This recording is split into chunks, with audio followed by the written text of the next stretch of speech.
Hi, welcome back. My name is Rhonda from Mbaka Design, and I'm going to show you today how to work the slip stitch. Now, what I would like to show you first is you always need to look at the top of your work to find where your front and back loop of your stitch are.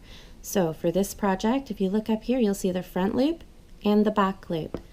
When you look at it from this angle, you'll see this extra loop here, and it can sometimes be deceiving depending on the height of the stitch.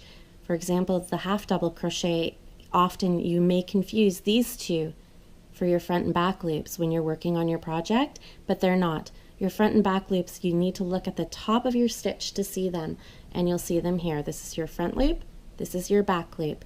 Now, as we're working this project, you're just going to be doing a slip stitch into each one. For the slip stitch, you don't need to chain one. You can if you'd like, but it's just an extra stitch at the beginning that you don't really need.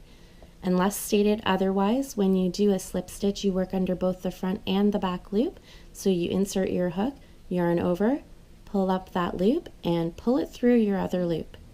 Insert the hook, yarn over, pull through both loops. Insert, pull up a loop, pull through. Insert your hook, pull, yarn over, pull up a loop, and pull through.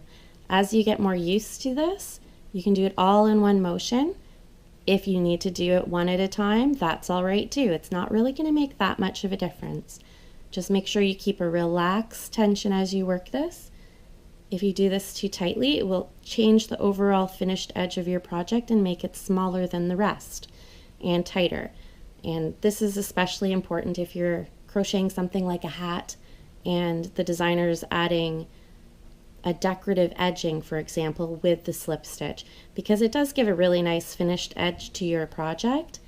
When you have the slip stitch edging, if you're doing that too tightly, if you're, say, pulling tightly after each stitch, it will make your project smaller around the brim of the hat. So this here is how you do the slip stitch.